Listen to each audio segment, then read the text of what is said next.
welcome back to another fun episode of Thrive Live. Today we have Dr. Jane, and we are going to be talking about fertility, which is a super exciting topic for both of us, and getting down to the root cause of fertility and some of the issues we see with unexplained infertility. Dr. Jane is based out of Canada, but she sees patients internationally. So she's a fellow naturopathic doctor. So welcome, Dr. Jane. We are super excited to have you. Thank you. Thank you for having me, Dr. Jenny. Yes. So let's first talk about kind of some of the statistics with fertility. Why is fertility a thing these days? Yeah, for sure. And, we don't have a lot of new stats. All the stats of like early 2000s is the last stats that we have. And what we've seen over the last kind of 30 to 50 years is that infertility rates are rising, and they're rising in not just, one of the kind of excuses that we're using is that, well, people are having kids a lot later in life now. So when in the 60s and even in the 80s, like my parents had me at 22 years old, whereas now it's normal to wait until you're 30, 35 years old to have your first child. So yes, that has a little bit of a contributing factor, but the truth is we're seeing infertility rates rise in all of the age groups through, from the 1980s to now. And that's not including kind of the last 20 years. So we are looking to see a little bit more research come out, because just from personal experience with patients and friends and acquaintances and things you see on social media, you see that there's a lot more people who are struggling, and they're talking about it, which is fantastic, because that's part of why it's also coming out is nobody ever talked about, if it took them a year or 2 years to get pregnant, or if they had to settle for something else or decided not to have children altogether. So we are talking about it more, but there's more and more people who are kind of fitting into that group of, not being able to conceive naturally. Yeah. And let's talk about some of the kind of the root causes for why people can't conceive naturally. Yeah. And so I always looked at fertility as the byproduct of your health. So if you have something going on in your health that you're not optimally healthy, your reproductive system is going to just be the trickling effect of that. And what I mean by that is the general population, the health of the general population has been declining over the last 30 or 50 years, and there's a couple of reasons for that, and we're going to get into that. And that's why we're seeing this infertility rates that are rising, because it's not, the world that we live in today, and particularly today, even with the pandemic, is very, very different than it was 20 years ago, 30 years ago, 50 years ago, and even 100 years ago. And we forget that as a human beings, our biology and our DNA and our genetics, they haven't changed that much. But the quality of the food that we're consuming, the quality of the water that we're drinking, our air quality, the products that we put on our face, all those things have drastically changed.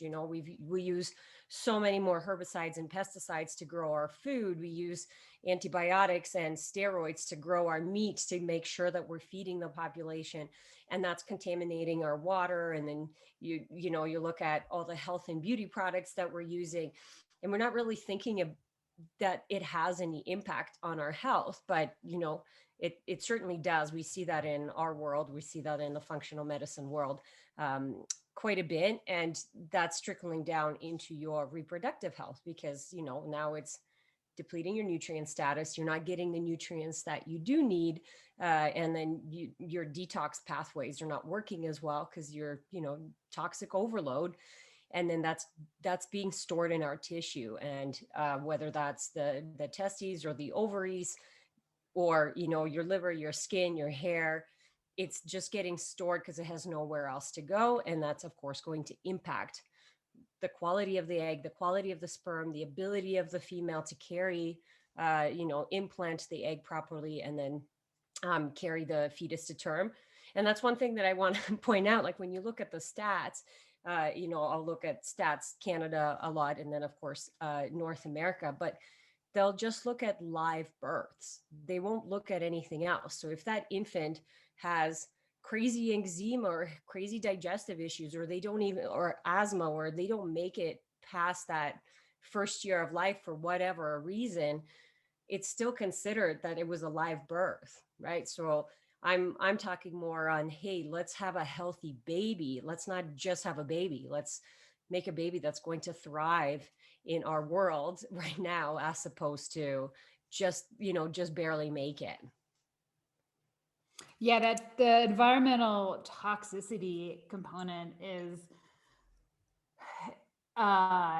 so relevant in every aspect of our lives these days. And it's hard because we can't really quantify it, unless you have an acute exposure. We can test it in the serum and in the blood, but so much of this it gets stored in the tissues. And so this is where, disease and dysfunction and just not suboptimal biochemistry in your body is happening, and you don't even know it's happening. And that's kind of where it comes to the beauty of working with a practitioner like you or someone like me, where we can get to the root cause, get that testing done, so then we can say, hey, look, we've caught these toxins, we've caught this dysfunction, let's fix it now before it becomes a disease, before it affects your baby, before it affects your fertility.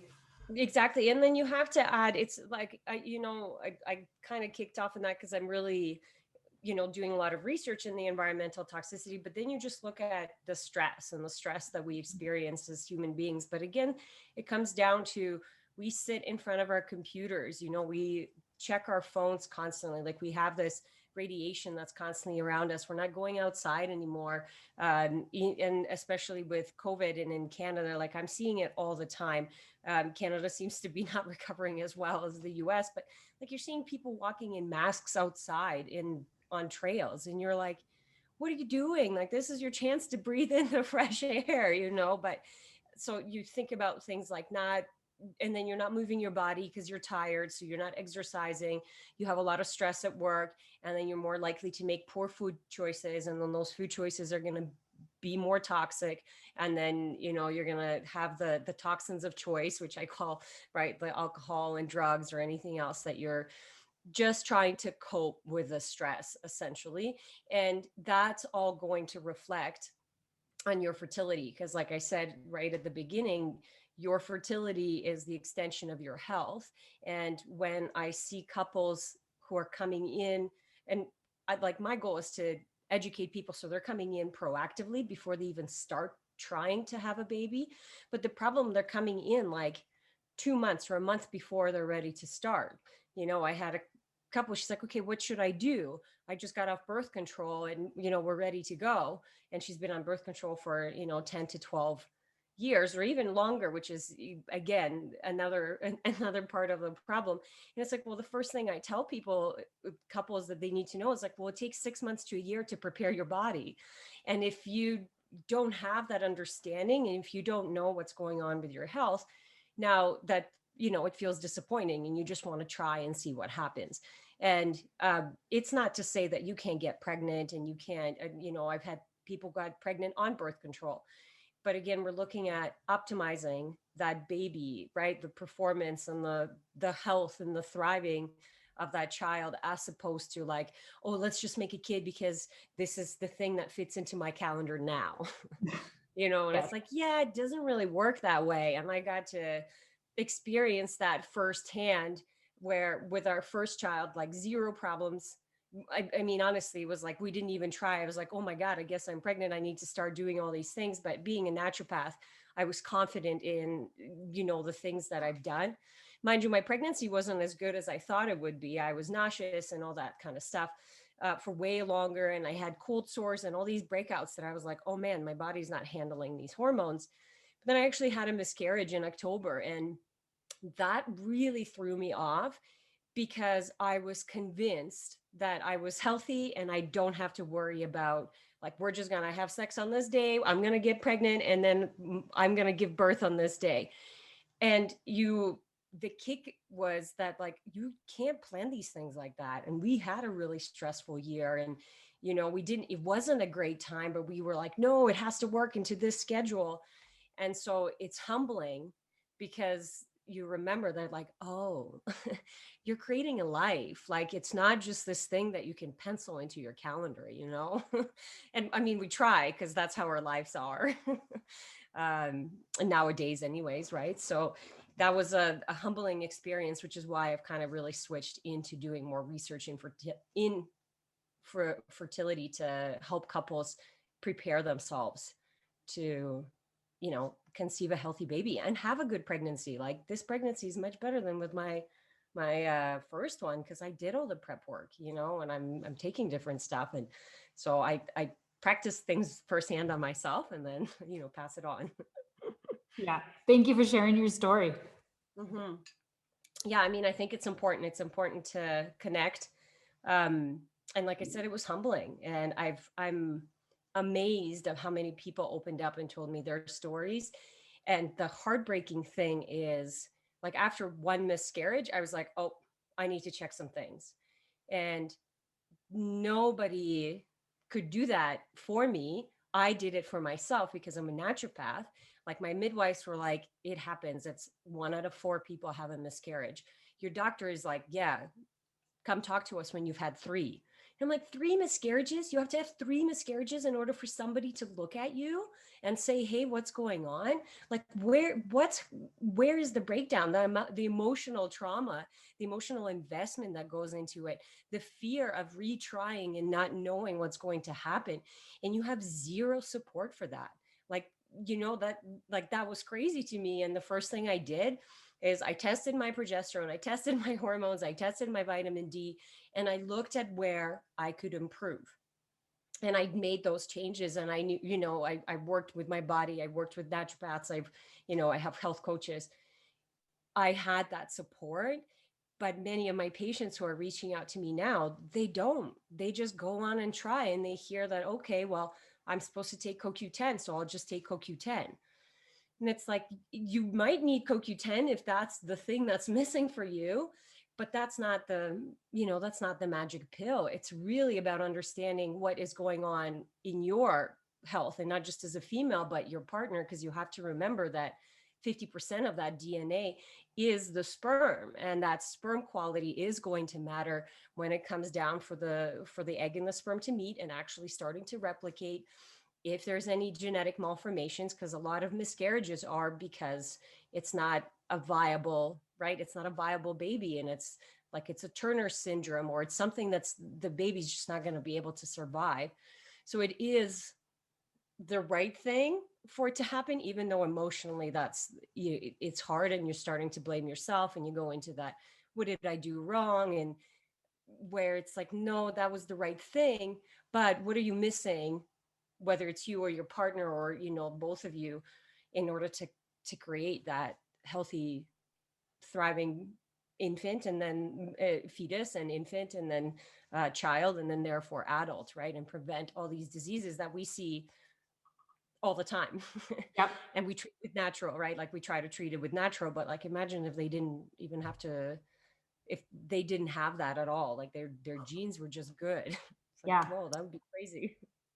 You just gave me an idea. I'm realizing, like, my gosh, we could do a whole episode on male fertility, because it takes two to tango. There's so much focus on the female for fertility. Yeah. But, and unfortunately, I mean, I've had some patients bring their semen analysis into the appointment, and at least their urologist is actually very open and forward thinking, and they have them on the, like, doing the lifestyle and dietary changes and nutrient changes. But male, the sperm are half of it. Takes two to tango.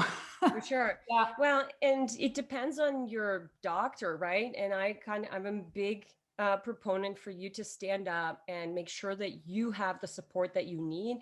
Like, I was on the phone with a patient yesterday who was just in tears because her numbers came back. Her FSH was super high and testosterone is low. And they basically just told her, like, well, let's consider looking at donor eggs and let's do this. And it was so heartbreaking, where it's you. And why it was heartbreaking is because they said there's nothing you can do about it. That's it. You're just stuck with this. You're infertile for whatever reason. And this, that brings me to that unexplained infertility, where we do, as functional doctors and naturopaths, we do functional tests. We're not looking at diagnosing, although it's like I can't say that, oh, hey, you have this, so you're never going to have a child. Like I hate the word never, because I just don't think that it's very limiting thinking, right? It's very limiting. To me, I'm always looking at why. Okay, well, why? Why is this happening? Why is FSH so high? Why is the estrogen so low? Why is the testosterone?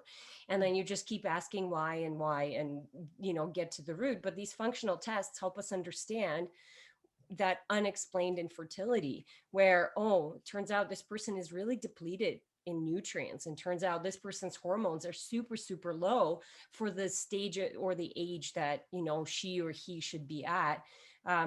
Turns out her liver is not detoxifying properly, so then, or her gut has these parasites and all these other infections in them, and it becomes not a viable environment for the fetus to grow or to even have that first meat, right? Or the egg quality is not even good enough for it to to be anything for I had the empty egg, which I'm not really even sure what that means, but it's just like there's not enough DNA for the egg to start multiplying, and that could be true for the male as well. And again, for males, it's like, oh, it's genetic. It's like, well, is it genetic? And if the male has really terrible sperm, like it's malformed and it's sticky and it's all these issues with it, or there's not enough in it, then I'm asking, well, why? What else is impacting that? Okay, because the sperm is the byproduct of the male, and so if they're producing bad product, then where's the circuit? Where's the dysfunction in the circuit that's causing for that to happen? And that's with females, it's a little bit different because we're born with all of our eggs, and we take that 3 months for the eggs to mature. So again, that's that minimum 3 months. Whereas for males, they're producing sperm every day. So within 72 days, they can have a brand new sperm, like completely brand new, if they make the changes, right? The necessary changes. Yeah. Let's take a moment and talk about what's behind the why, like what's beyond the hormones, like what are the kind of the underlying things that would be creating, high estrogen dominance, maybe not enough progesterone, like the toxins, and you touched on stress and some other deeper layers. For sure. And I mean, for me, the deepest layer is our mental and emotional state, because that's going to be, I always talk to my patients about their mental and like what do they think? How do they think? And how are they relating to their emotions? Because your emotions drive your behaviors, and then your behaviors make up your habits, and your habits, builds your character and therefore your health. So if you want to change or make any of those big drastic changes, you need to understand what are the things that you feel on everyday basis, and why do you feel them? Because those are our deep-rooted beliefs around the world, beliefs about the world, beliefs about yourself, how your life should be. And I believe that like I split our stress into conscious or subconscious. And like conscious stress is the things that you experience on you're running your errands, or you have a work deadline, or even if you had a family fight or a relationship fight, because you can feel that response. But our subconscious stresses are things that we're just not aware are causing our body stress, and we just don't know that they are yet. And it doesn't mean that it can't, like the goal is to bring everything that's out in the subconscious into the conscious category. But I believe that's a lifetime journey, right? So it could be as simple as, if you don't drink enough water, your body is now going to be stressed. It needs a certain amount of water to do its function.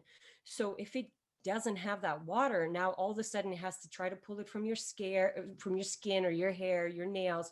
And we get that brittle, cracked skin, or hair falling, brittle nails, all that stuff. The same with nutrients, or the same with toxins. So if you don't know you're exposed to a lot of toxins, but I show it to you on the test and show you that, hey, look at your liver, like it's struggling, and look at the exposure of toxins that you are having. Let's get this out. And all of a sudden they start to feel better, and they become aware that, oh, this is a thing that causes my body stress, so I need to remove it. And then the much deeper layer of that is like, how do you see yourself in the world, right? Typically all my patients who have the low hormone status, and like I'm that person as well, and maybe that's why I'm attracting those people, and had to climb out, but they have a hard time saying no. They have a hard time drawing boundaries. They have a hard time, breaking off relationships that are toxic for them because they want to be accepted. They want to feel loved. They don't want to hurt the other person. They don't want to feel guilty. And those are all things that come, deep rooted from our childhood and the truth is we all want to feel accepted and loved and, be part of a community. But it interferes with when it starts to interfere with your health. That's when you have to look at it, right? It's, oh, well, I have to go out with this person because if we don't go out and we don't drink this much, then she's going to think something is wrong or she's not going to like me anymore. And I went through that I found when I found CrossFit and I found, naturopathic medicine, and all of a sudden I wasn't going out and drinking. And all my friends were like, but you were the party girl. I was like, yeah, not anymore. Because it's not something that, fit into my values. And I had a hard time. That was like a de-shedding for almost a year. And it was really hard, but I knew what I felt and how I felt.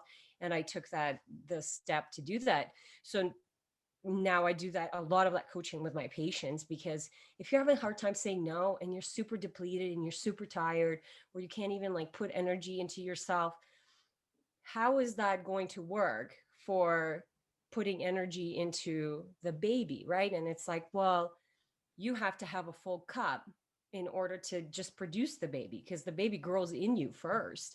And then it's going to be a lot of energy out, right? You have two little babies. For like, it's forever. It's just, you're constantly going to be putting that energy out. So if you don't learn how to put those boundaries up, and whether it's family, close relationships, even with your partner sometimes, then it's it's going to impact you beyond the fertility stage, right? And beyond all of that. Then you see those patients with terrible menopause, or then they have diseases that are more prominent, like your heart disease and diabetes and cancers and all of those, because it was time. It was like 20 years or 30 years, for some even longer, of not doing anything for yourself, not drawing any boundaries, not listening to your body. And, the system cracks at some point or breaks. I try to help people find the cracks before it breaks. That's the naturopathic way, right? Yes, 100%. Find the cracks before it breaks. So then we don't have to just put super glue back into your body to fix the cracks. We can heal from the inside. Yeah. I love all of the mental, emotional aspect that you bring into the fertility. What would you say, because everyone approaches fertility differently, what would you say are like the top 3 key takeaways for someone who is trying to optimize fertility or who's they're walking down this path? Yeah. I wanted to, because when you mentioned something, and I just got off the phone with this lady yesterday about the one thing about fertility, that mental emotional piece, is like, we as females, first of all, take it all on ourselves, which again, I always like to educate that it's the couple that's doing it together. And it's hard for the male to feel that because they don't have the connection with their body the same way that we do, just even because of the menstrual cycle, but also they don't have that connection with the fetus or carrying. But we base our worth on how fertile we are. And like, we just need to stop that. It's the same as basing your worth on how much you weigh, or the color of your hair, or the size of your boobs, or whatever you want to base your worth on. It's like, it doesn't change that. What I want you to look at fertility as is, well, why is this happening? Because from the reproductive state, like, females were built to reproduce, whether you decide to do that or not. We were built to reproduce. This is why we have a cycle every month, right? So if that natural process isn't happening, then we need to look at why. And kind of to answer your questions, like, what are the top 3 things, is if you want to have a child ever, and that that's something you want to do, give yourself a couple years. Give yourself a couple years and don't wait. This is the biggest mistake that I see in my 35 and plus, or even 33 and plus, where they're just waiting to feel more comfortable, more financially stable, more traveling the world. And obviously that's been, put on hold for many of us. But your body is aging. And if you look at when you first got your period, and for most women, it's around 12 to 13, and then your last period is probably around 50. So if you're having a child that's closer to that 50 than it is to that 12, now, I'm not saying you should have a child and you're 15 or 16, but the reason that infertility wasn't an issue in the 80s is because they were having kids at 20 years old. I think about how much energy I had, even though I was drinking and partying and eating like crap. Like, I could still function. Whereas now I'm like, if I don't get my 8 hours of sleep or 9 hours of sleep, don't talk to me. So it's give yourself time to prepare. First of all, it's going to take, especially if you've been on birth control, especially if you've never been in the health and fitness industry at all, meaning like you don't exercise on regular basis, you're not, consciously seeking that am I drinking enough water, or did I eat my kale salad today? It's going to take some time, and it's going to take a minimum a year, I would say, for a really full detox. But that 6 months is like, so I'm looking at developing my virtual program. It's 6 months, but I always give the option to keep going further. So absolute minimum 6 months, but really it's going to be about a year. So don't wait, and give yourself time to prepare. Now, sometimes you don't have that option to wait, in which case just take care of your health. And then, that third point is like, get a practitioner who's actually going to do a health assessment. Not one of the things that I have, the patients that I deal with, they come in and they say, well, I went to my doctor and I told him I'm ready to start having a child. What should I do? And they come back with a blood work that tests them for like STIs and, syphilis and herpes. And it's like, oh, I know I don't have these things. Is that all I need? Oh, okay, good. So I can have a child now. So there's this perception that like, oh, you don't need anything. Just pick up a whatever prenatal off the shelf at Shoppers or whatever pharmacy. And you look at that back of that prenatal, all the nutrients, first of all, are inactive. So your body's not even going to absorb them. And then you start taking them on the day you start trying.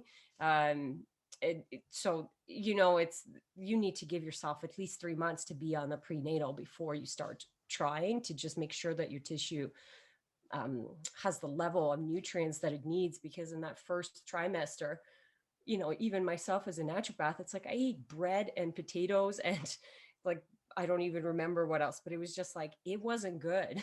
I tried to trick myself to drink some protein powders and put some spinach in, but it was like, no, I just need to eat. It was yogurt. It was like yogurt and, bread and potatoes. It's like, that's not a very good diet. I know that. So I stick to my vitamins, but I also did a lot of stuff beforehand. And then when I came out of that, and, obviously that changed drastically as well. I love what you say of give yourself time, because I feel like it doesn't matter if we're doing, fertility, fatigue, IBS, whatever is coming into our office. Mhm.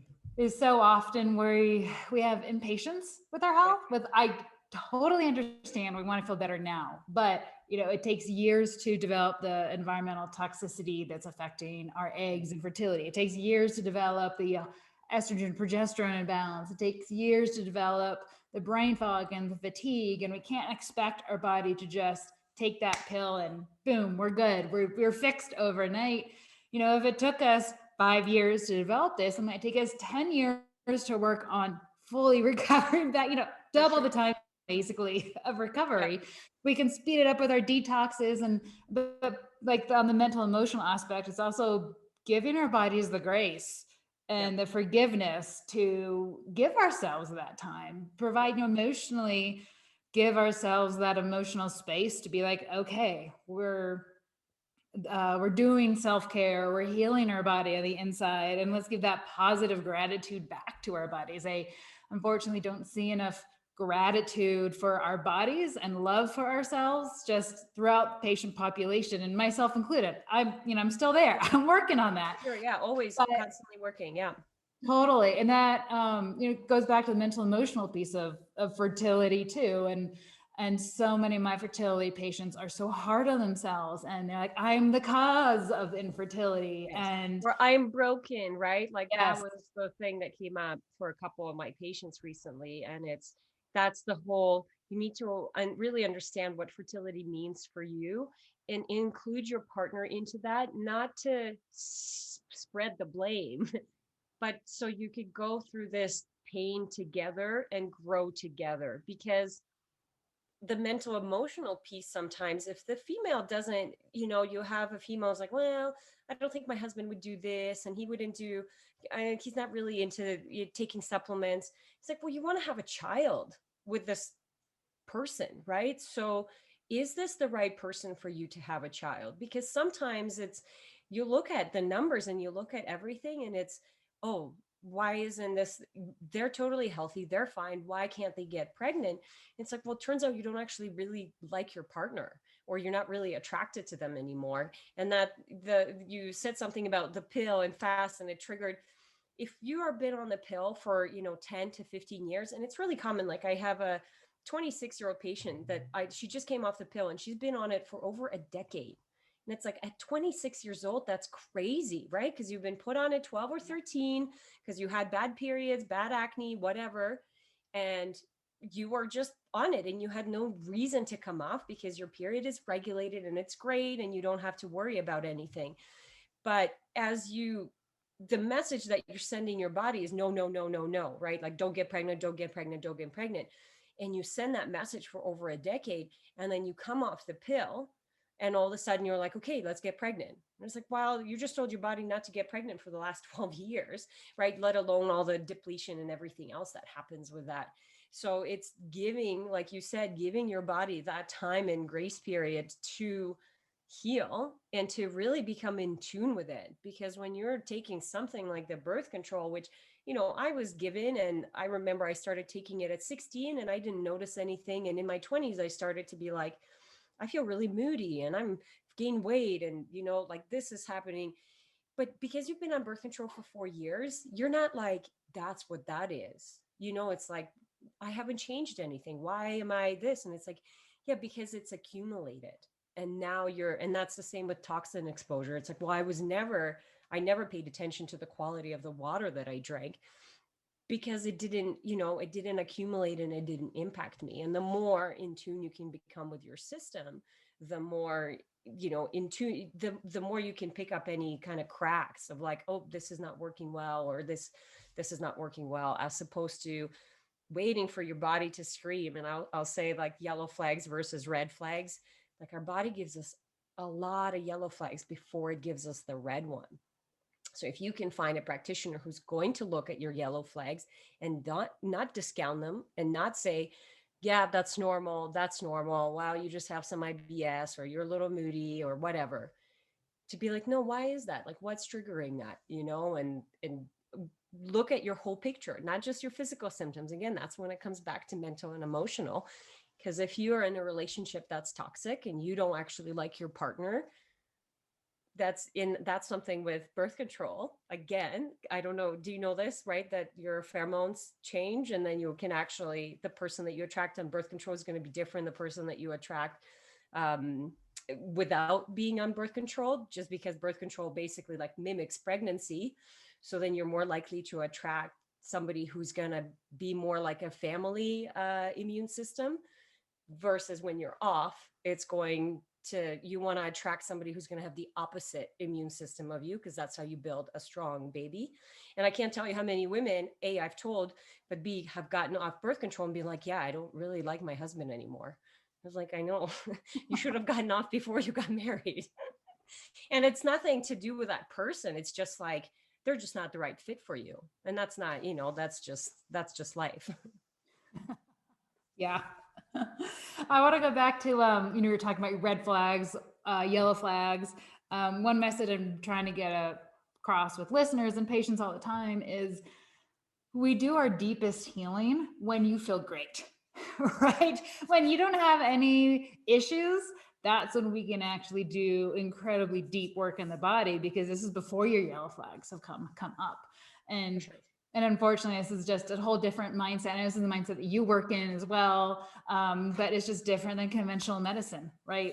We're trying to prevent the yellow flag from coming up. And unfortunately, too often we are we're seeing patients coming in with their red flag, and we have to work our flag colors backwards until they're feeling good. And then we can finally really start doing taking the deep cellular detox another layer, and really rebalancing and realigning the body. And it's just a whole different mindset. And with fertility, it's so huge because you're making a baby. And so That you comes from a have this, single cell, right? Like it's yeah, coming from a single cell. And if you don't do that cellular detox, then that's where you're not you're not truly getting the optimization, if you will, versus just dumping kind of nutrients. And of course your body's still going to do detox, but if you can give yourself time, and right, it goes back to that point, give yourself time.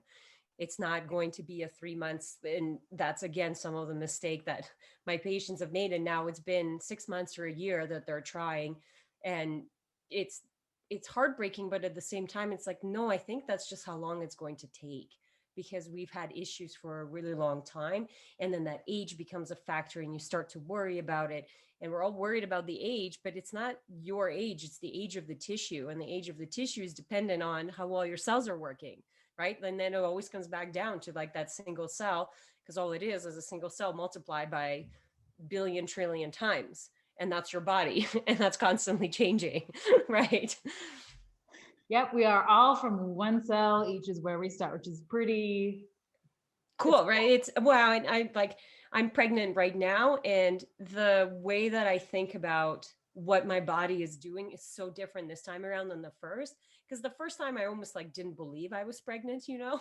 You're like, no, it's not really happening until you see this baby. And like part of the emotion is like, oh my God, it is real. I did make a baby. This is amazing.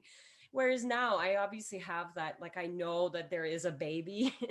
And just like being in awe of what my body is doing, and the desire to like want to give that baby everything that I can, like do everything that I can, that when she comes out, she's going to be this like, bright skin, blue, whatever color eye, bright eyed hair, just having that without the crazy rashes and the colic and all that, because I did my part, and that's with my daughter now. I want to say we're fortunate that we haven't had any issues. And I say fortunate because it's like, well, I do a lot of work. It's not it's not a fluke that she doesn't get sick that often, or that she recovers quickly from her colds, or that we haven't had a trip to the hospital.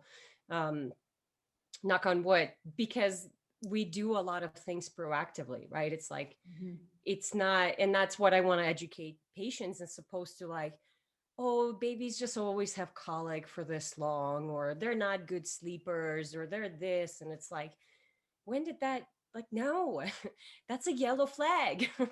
Yep. Right? Like, let's deal with this. So then, oh, my kid just can't sit still and can't focus. And like I see the kids that have crazy ADHD or behavioral issues. And then, in our world, we know how much that's connected to heavy metal toxicity and the impact of just general toxicity on the nervous system. And it's like, it's not this baby's fault. He's 3 years old and he has these crazy rage, and it's not, I don't want to say it's the mother's fault, but there's just no education on that. That's the problem. Mhm. It's nobody's actually looking at the health of the couple before they start trying. And sure enough, that mother had a really hard time getting pregnant. She didn't have regular periods. She had a lot of digestive. It's like, it was a miracle that this baby even came. But of course she's going to have issues, and it's sad because that a lot of those things could have been prevented, or to a degree, um in my eyes anyways. And that's where it's the power of education and the power of do something before it gets to the point of infertility. Oh, Yeah. let's say you can't have kids anymore, or you need this $30,000 procedure, or 100,000. There was a meme the other day that I saw, and it was like, and a mother holding a baby, it was like, I'm sorry, I spent all your college fund education on just making you. It's like, But it's wow, is that what true. we've come to? But it's like, that's what happened to the good old fashioned way, where you're like, oh, I feel like having sex today. And oh, look at that. We got pregnant. And, and that's the problem. It's like people don't even have libidos anymore. Like women, how many women I talk to who are like, what's a libido? And it's like, that's a sign of hormone health, like of poor hormone health. And you need to look at that. And then, let alone with males, if a male doesn't have a libido, it's like, and when did that become acceptable?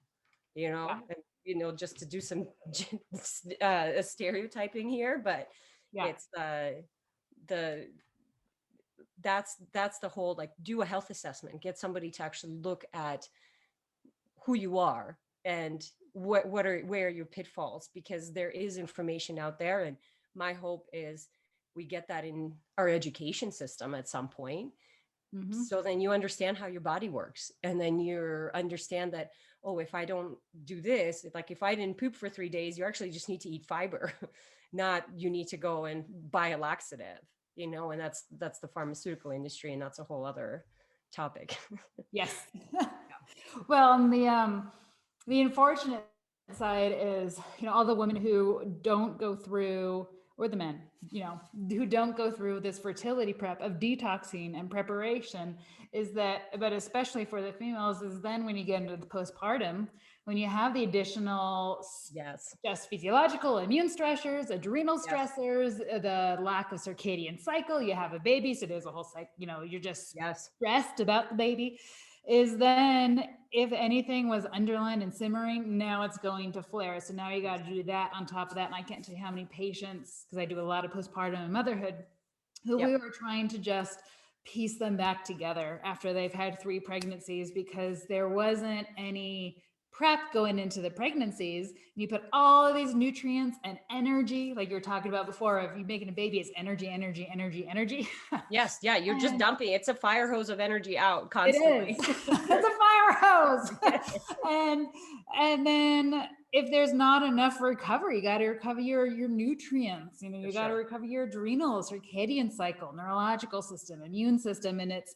I love using the term orchestra. It's my new term with patients. I'm using it like unstoppable, or the orchestra of the body. And the body is an orchestra. It's an, for fertility, it's an orchestra between your detox and your gut and your adrenals and your stress and your circadian cycle. And when we have put so much energy into making a baby, if we want to have another baby, well, we need to spend that much energy into rebalancing ourselves. Yeah. And Dr. Jenny, what I want to, because a lot of the times where I'll get, not necessarily I'll get pushback, but I'll see on whether it's social media or, just in general, where it's like, well, my mom never had to do that. My grandma never had to do that. They just had kids. And this is where I'm like, you have to understand that the world that we live in today is very different than it was 50 years ago. Not even just like literally the world that we live in today is very different just of COVID. And I'm very interested to see what's going to happen with infertility rates, with all the sanitizers that we're using, and the amount of the lack of time that people are spending outside, the lack of time that are people spending with their loved ones. So they're feeling isolated and lonely, because the depression and anxiety rates, right, are through the roof. And those are all because we have lost that connection, that human touch with our love, like with there isn't that sense of community anymore for a lot of people. So I'm very interested to see what that does to our fertility rates. And you have to understand that we are not in the same world. If you look at the food quality alone, just like the nutrients that apples had 50 years ago versus what they are now, it's drastically lower, and the amount of chemicals is drastically higher. Like that's the evolvement that we have to make as humans, right? We can't just say, well, that's just the way it used to be. It's like, that's crazy. We don't do things like that anymore, right? Like the way that the cars have evolved, look at technology and how it's evolved. We have to evolve too. And that's part of our, just like psyche evolving, and then learning about all these things that are coming out. And in Canada, like we'll struggle quite a bit, where it's like, well, healthcare is free, and this is because I consider myself a private practitioner, and people are not used to investing into their health because they just, well, healthcare is free. And it's like, no, healthcare is free when you're sick. Yeah, that's disease care. Yes. It's called Exactly. disease And care is free, health care is not. exactly, disease care, and it's not free, like I look at even my grandma who's in terrible health now, but it's like she's just on medication. Like she has zero quality of life. She's just ready to die. And it's like nobody can help me. But she also didn't have that mentality of like, oh, if I don't eat sugar every day, like if I don't put a tablespoon of jam in my water, I wouldn't have diabetes, And it's like, yes, like eating those things is unnatural. We didn't used to do those things 100 years ago, right? Like you go back to even how we grew our food and all that. We didn't do any of that stuff, and our biology hasn't changed that much. But what we consume, how we consume it, the stress, the lack of sleep, all of that has an impact. And so you have to evolve. You have to evolve your habits. You have to evolve your behaviors, and you have to elevate your being. Like you have to just become aware. That's where I'm like, be aware of the person that you are and the impact that you have on this world. And when you want to bring a child into this world, how do you want to first of all, do you want to bring a child into this world, right? Because sometimes we just feel that pressure of like, that's just the next step. It might be for you, but it's not for everybody. And having kids now, I'm like, I see why people choose not to have children. It's a lot of friggin' work. And that's okay if that's where you are at. It doesn't mean you shouldn't, focus on your health. But if you want to bring a child into this world and you want to make this world a better place, but there's having a child consciously, and then there's just having a child, and it's like, what is it that you want to do?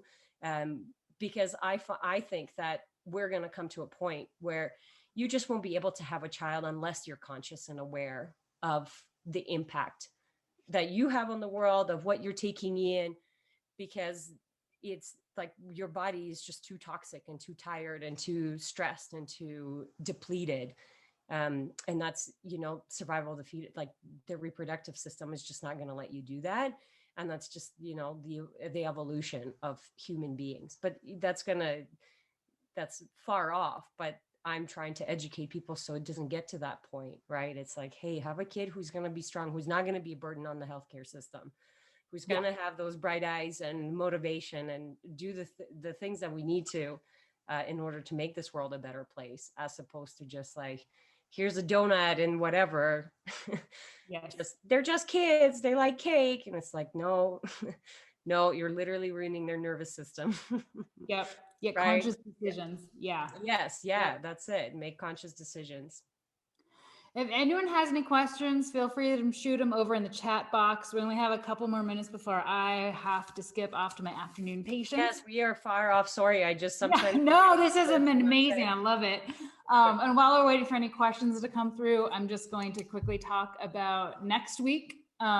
Next week on Thrive Live, we will have our nutritional health coach talking about really our mentality with food and creating a more holistic mentality with our food choices, and how we can listen to our body cues and what it means. And let's get rid of dieting. Oh Let's have a healthier, loving gratitude approach to our body and the foods that we eat. So it's going to be fun. No, that's much needed. Yes, much needed. Yeah, but I want to thank you for the opportunity. It's been so great to chat with you and to meet you through this, Health Expert Alliance. I feel like it's been a really fantastic group of doctors to just meet and get together and chat and get to this information out to the world as much as we can. That's our part in making the world a better place. It is. I'm a huge believer in the empowerment of education. And if we can convey what we know on more of a public stage, then we can be helping millions of people to be armed with this information and to take this information, go to the doctor and say, okay, so let's do this. Let's have a more integrative approach. So thank you. Go ahead. No, I was just saying, like, one of the worst feelings that I think, like, I personally have, and for my patients, when they feel helpless. And like, there's hopeless and helpless that come in line.